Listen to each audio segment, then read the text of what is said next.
Hey there, this is Eileen Fernandez Parker, Cultivating the Learning. In this quick tutorial, I'm going to show you the different views that you can have when a document is shared with you, and the different levels that you can share your document with other people, and the why behind each one. So the lowest level is view only, which you can see here.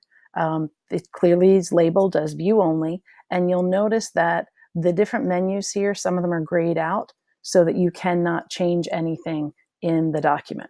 So if I try to change something, nothing will work. If I try to type something, nothing will work. If I try to delete something, I cannot. So that's the lowest level, and that might be something that you just want somebody to read and give you feedback on, but you don't want them to change the document. The second level is commenting, and over here you can see it says comment only. I can request editing access, and that would just shoot the owner an email. But what's really nice about this is if there is something going on that I want to comment on, I can click on that cell and I can click up here at the commenting button and choose comment. And then I can leave a comment to let the person know, please check your spelling. And then I can hit comment. Now, what's neat about that is that down here on the tab, now there is a 1 down here that shows up to let the owner know that somebody left a comment. And when they click on it, it pops up. So notice when I just even have to hover over it, it turns yellow, my comment pops up.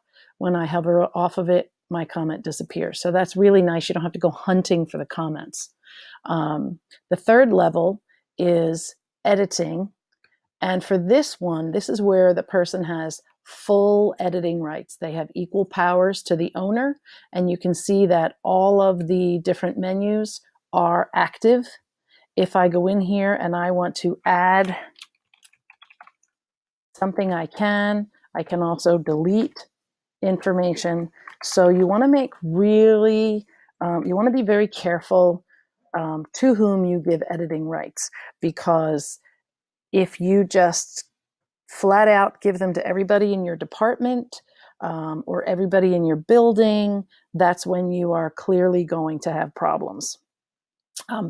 Now, that being said, there is a miracle worker right up here.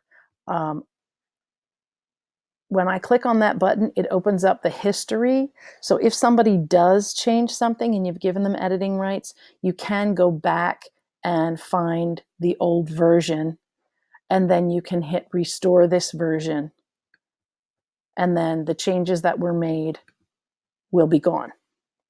So that is for when you need it, and you will when you share at full editing rights with people. Okay, so quick review, you've got your view only, you've got commenting, and you've got full editing. I usually go with the commenting because it's the safest, and that's it.